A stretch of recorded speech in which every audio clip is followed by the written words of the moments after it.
Good morning students. आज अपन अपना HNCP subject का जो यूनिट 5th है क्लिनिकल फार्मेसी, उसका जो अपना टॉपिक चल रहा था एडवर्स ड्रग रिएक्शन, उसका जो लास्ट टॉपिक अपना बचा हुआ है दैट इज़ टेरेटोजेनेसिटी, वो ख़त्म करेंगे। इससे कि आज अपना ये जो चैप्टर है एडवर्स ड्रग रिएक्शन से ख़त्म हो जाएगा।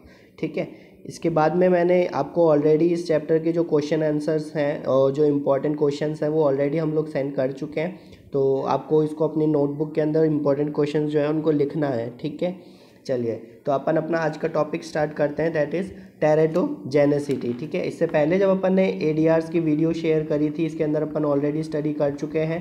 ठीक है, ADR की डेफिनेशंस अपन ने पढ़ ली थी। उसके अलावा अपन ने type of ADR, predictable type of adverse drug reaction study कर लिया।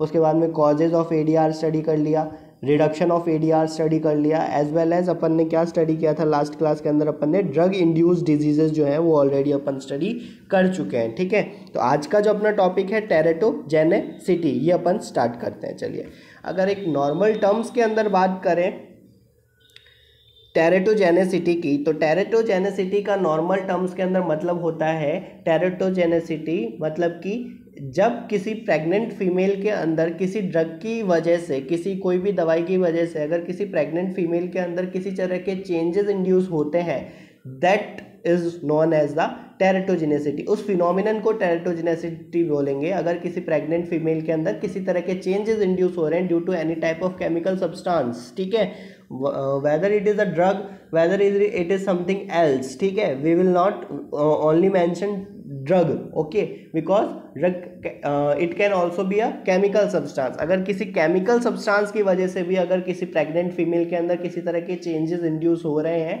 then whether it can be any type of changes. ठीक है, किसी भी तरह का changes induce हो, चाहे physical change हो, चाहे आपका emotional change हो, चाहे behavioral change हो, चाहे social change हो, किसी भी तरह के अगर changes induce हो रहे हैं due to presence of any chemical substance in the body, then this term is termed as teratogenicity. ठीक है, टेरेटोजेनेसिटी। अगर डेफिनेशन की बात करें तो डेफिनेशन की बात कर लेते हैं अपन। देखिए क्या है, teratogenicity refers to the capacity of a drug or exogenous agent to cause foetal abnormalities when administered to the mother at any stage of pregnancy. ठीक है, whether it is affecting the mother or whether it is affecting the fetus। ठीक है, fetus पे ही ज़्यादातर ये जो drugs हैं ये इफेक्ट करती हैं। ठीक है, चलिए तो इसकी डेफिनेशन क्या हो गई, टेरेटोजेनेसिटी इज अ फिनोमिनन, ठीक है, in which there is a drug which is capable to induce the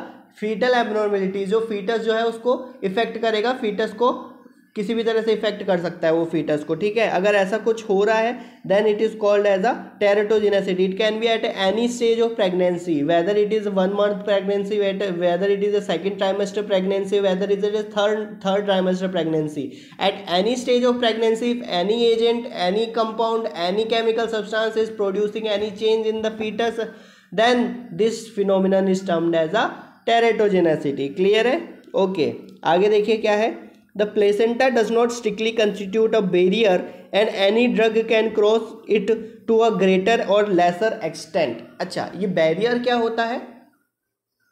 हाँ, बैरियर के बारे में आप लोगों ने पढ़ा होगा फार्मास्यूटिक्स के अंदर और फिजिकल फार्मेसी के अंदर या बायो फार्मास्यूटिक्स। ठीक है, तो इसके अंदर क्या होता है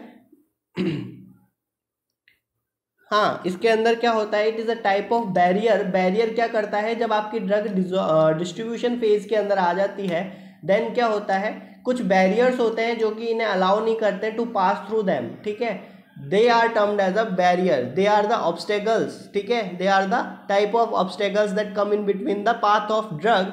ठीक है, so that can not be transferred from one part of the body to another. ठीक है, अब ये कुछ बैरियर्स जो होते हैं डिफरेंट तरह के बैरियर्स हैं अपनी बॉडी के अंदर, लाइक फिजिकल बैरियर्स हो गए। फिजिकल बैरियर्स के बारे में अपन बात करें, skin is a type of physical barrier.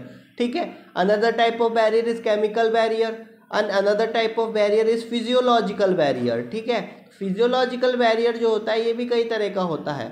ठीक है, चलिए, और अगर अपन कुछ बैरियर्स की बात करें तो जैसे आपका ब्लड ब्रेन बैरियर है, BBB। ठीक है, most effective barrier of our body. ठीक है, 90% of drugs can not pass through the BBB। Blood brain barrier से जो है 90% ड्रग्स जो है वो पास नहीं हो पाती हैं, ठीक है। It is the most effective blood brain barrier is the most effective barrier of our body, ठीक है। आपने एक ड्रग के बारे में सुना होगा जिसका नाम है अपना लीवोडोपा के बारे में आपने सुना है। It is a type of anti Parkinson drug, ठीक है। एंटी पार्किंसन ड्रग है ये, पार्किंसन के टाइम पर यूज़ की जाती है। अच्छा, क्या स्पेशलिटी है इसके बारे में? इसके बारे में यही स्पेशलिटी है कि ये जो ड्रग है ये ब्लड ब्रेन बैरियर को क्रॉस कर जाती है, ठीक है। It is a dopaminergic precursor, ठीक है। क्या है ये? डोपामिनर्जिक प्रिकर्सर ड्रग है लीवोडोपा, ठीक है। तो अब देखिए क्या है ना, आपका लीवोडोपा क्या है? डोपामिनर्जिक प्रिकर्सर ड्रग है। तो आपका जो नॉर्मल डोपामिन जो होता है, नॉर्मल डोपामिन जो है वो आपका BBB को पास नहीं कर पाता है, ब्लड ब्रेन बैरियर जो है उसको पास नहीं कर पाता है। तो इसके केस के अंदर अपने को क्या करना पड़ता है, उस डोपामीन को अपन क्या कर देते हैं, उसकी दूसरी मॉइटी के अंदर कन्वर्ट कर देते हैं, जो कि एक उसकी लीवो फॉर्म है, ठीक है। उसकी लीवो रोटेटरी फॉर्म है जिसको अपन लीवोडोपा बोलते हैं। ये लीवोडोपा जो होता है ये BBB को क्रॉस कर जाता है, ब्लड ब्रेन बैरियर को ये क्रॉस कर जाता है, ठीक है। इसी तरह के बैरियर्स होते हैं। तो प्लेसेंटा भी इस तरह से क्या है, एक बैरियर होता है। Placenta is also a type of barrier, but it is a very least type of barrier or very not effective ineffective type of barrier, ठीक है। तो very ineffective type of barrier है ये। तो ये क्या करता है, मोस्ट ऑफ द ड्रग्स जो होती हैं वो इसके थ्रू पास आउट हो जाती हैं, ठीक है। तो ऐसी ड्रग्स को अपन क्या बोल सकते हैं, टेरेटोजेनिक ड्रग्स बोल सकते हैं, जो कि इससे प्लेसेंटल बैरियर से पास हो जाएगी, ठीक है। अब देखिए आगे अपन स्टडी करते हैं। आगे क्या है, teratogen is any agent whether it is a medication, chemical, street drug, environmental agent that is capable to interfere with the fetal development and leads to the permanent birth defects. This could be more severe during the critical period of development. मतलब कि अपन ने बात करी है यहाँ पे टेरेटोजेन के बारे में। टेरेटोजेन क्या है, जो कि टेरेटोजेनेसिटी को इंड्यूस करेगा, ठीक है। टेरेटोजेनेसिटी को जो इंड्यूस करेगा दैट इज टेरेटोजेन, ठीक है। तो टेरेटोजेन क्या है, ऐसा केमिकल सब्सटेंस है जो कि टेरेटोजेनेसिटी को इंड्यूस कर देगा, ठीक है। Now fetus is more susceptible to the drugs than mother से ज़्यादा सस्पेप्टिबल कौन है, फीटस है, बिकॉज इट इज़ डेवलपिंग। वो अभी तक डेवलप नहीं हुआ है, उसके पास में वो सारी चीज़ें नहीं है जो मदर के पास में है, ठीक है। As hepatic enzymes are minimum functional, उसके अंदर हिपैटिक एंजाइम्स फीटस के अंदर क्या होंगे, फंक्शनल नहीं होते हैं उस वक्त तक। And rapidly growing fetal tissues are more susceptible to this, क्योंकि वहाँ पर क्या होगा, ऑर्गेनोजेनेसिस चल रहा होगा, ऑर्गन्स का फॉर्मेशन हो रहा होगा, कंप्लीट हुआ नहीं होगा, ठीक है। तो उस कंडीशन के अंदर आपका क्या होता है, जो आपका फीटस जो है it is more susceptible to the teratogenic drugs, ठीक है। तो उसके अंदर क्या हो सकता है, ज़्यादा इफेक्ट पड़ेगा एज कंपेयर टू मदर, ठीक है। जो प्रेग्नेंट फीमेल है आपकी, उसके थ्रू उससे ज़्यादा किस पर फर्क पड़ेगा, उसके फीटस पे फर्क पड़ेगा, ठीक है। Now thalidomide which is a hypnotic drug when given in small doses only on 1 or 2 occasions between the 4th and 7th week of pregnancy result in the infant born with phocomelia or shortening and absence of limbs, ठीक है। phocomelia और shortening and absence of limbs, मतलब कि अगर एक drug है thalidomide एक ऐसी ड्रग है जिसको केवल स्मॉल डोजेस के अंदर केवल 2 ही बार दिया गया, ठीक है, between the 4th and 7th week of pregnancy, ठीक है। अगर केवल 2 ही बार दिया गया तो भी उसके क्या रिजल्ट आ रहे हैं, इतनी ज़्यादा ये टेरेटोजेनिक ड्रग है कि जो फीटस जो होगा वो उसका बर्थ होगा विदाउट और least development of the limbs उसके अंदर डेवलप ही नहीं हो पाएंगे, ठीक है। तो it was the brief introduction about teratogenicity. I hope it is clear to every one of you, ठीक है।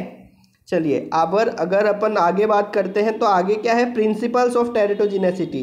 प्रिंसिपल क्या है, first is a specificity. Specificity का मतलब होता है जो जिस ड्रग के लिए कैपेबल है वो वही करता है, मतलब कि specific work it will do, like it may be teratogenic to one species but not to the other one, ठीक है। मतलब कि हो सकता है वो एक स्पीशीज पे इफेक्ट करे पर दूसरी स्पीशीज पे वो इफेक्ट नहीं करे, ठीक है। Example, thalidomide is teratogenic in humans but and rabbits but not in rats. मतलब कि थैलिडोमाइड जिस ड्रग के बारे में अपन ने बात करी थी वो ड्रग क्या है, it is teratogenic in the humans. Humans में तो वो टेरेटोजेनिक है, मतलब ह्यूमंस में तो वो प्रेग्नेंट फीमेल के अंदर जो फीटस है उस पर इफेक्ट करेगी, बट रैट्स के अंदर it does not show any type of effect. Okay, next point is the timing of exposure.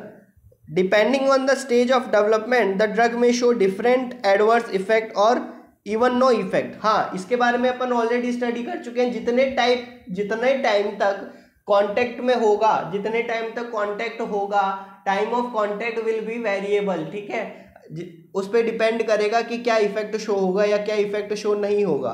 ठीक है, genotype of mother and fetus, it is also a type of factor which will effect the teratogenic capacity of any drug. ठीक है, चलिए अब अपन बात करते हैं role of pharmacist in ADR monitoring. ये अपना क्या है आज का लास्ट टॉपिक और इस चैप्टर का भी लास्ट टॉपिक। इस चैप्टर के बाद में, इसके बाद में क्या हो जाएगा अपना, ये चैप्टर फिनिश हो जाएगा। ठीक है, देखिए रोल ऑफ फार्मासिस्ट क्या है ADR मॉनिटरिंग के अंदर।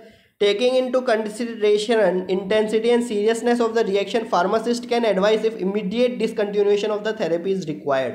देखिए ये जो ड्रग है, the pharmacist are also called the drug experts. उन्हें फार्मासिस्ट को क्या कहा जाता है, ड्रग का एक्सपर्ट भी कहा जाता है। क्यों? Because they know everything about the drug related to their ADR, related to their pharmacokinetic and related to their pharmacodynamic and everything. ठीक है, so they are called drug experts. ठीक है, तो अगर फार्मासिस्ट के कांटेक्ट में आने के बाद में अगर उन्हें ये नॉलेज हो रही है कि जो ड्रग है उसकी वजह से कई तरह के ADRs इंड्यूस हो रहे हैं पेशेंट के अंदर, so it can prescribe the immediate discontinuation of that drug. तो इमीडिएटली उस ड्रग को क्या करेगा, फार्मासिस्ट बंद कर देगा। नेक्स्ट ड्रग है आप अच्छा नेक्स्ट मेथड्स हैं, स्टेप्स कौन कौन से होते हैं आपके। एक तो लिटरेचर रिव्यू। लिटरेचर रिव्यू का मतलब है कि कोई ड्रग आपके ड्रग आपके सामने आई है कि जैसे कि थैलिडोमाइड है, it is causing any type of adverse drug effects. तो पहले क्या है, आपको उसका लिटरेचर रिव्यू करना पड़ेगा, कई सारी बुक्स के अंदर उसको देखना पड़ेगा कि किस तरह के इफेक्ट शो कर रही है या किस तरह के इफेक्ट ये शो करती है नॉर्मली। ठीक है, next is the patient history. Patient history के बारे में अपन ऑलरेडी बात कर चुके हैं, बहुत इंपॉर्टेंट होती है कि अपने को ये जानना पड़ेगा कि पेशेंट जो है वो किसी ना किसी ड्रग से कहीं ना कहीं इनकम्पैटिबल तो नहीं है ना, कहीं उसको किसी ना किसी ड्रग से एलर्जी तो नहीं है ना। ठीक है, तो ये सारी चीज़ों में कौन हेल्प करेगा, आपका मेडिकेशन हिस्ट्री या पेशेंट हिस्ट्री जो अपन बनाते हैं। फिर है drug level studies. Drug level studies का मतलब होता है जो भी ड्रग का लेवल है ना उसको अपने को स्टडी करना पड़ेगा। थेरेप्यूटिक डिसीजन मेकिंग, थेरेप्यूटिकली अपने को डिसीजन मेक करना पड़ेगा। ठीक है, फिर आता है pharmacist with better knowledge of the pharmacological action, adverse reaction and the pathophysiology of diseases can make the therapy safer. ये तो अपने को पता ही है, pharmacist are the drug expert, so they can only be the responsible for the pharmacokinetic dynamic effects, pharmacological responses, adverse drug reaction, everything of related to drug. So it was the adverse drug reaction chapter. इसके बारे में अपन ने पूरा study कर लिया है। किसी तरह की कोई परेशानी हो तो you can ask me at any time. ठीक है, तो अपना ये वाला चैप्टर जो है that is finished. Okay, I hope आप लोगों को ये बहुत अच्छे से समझ में आया होगा।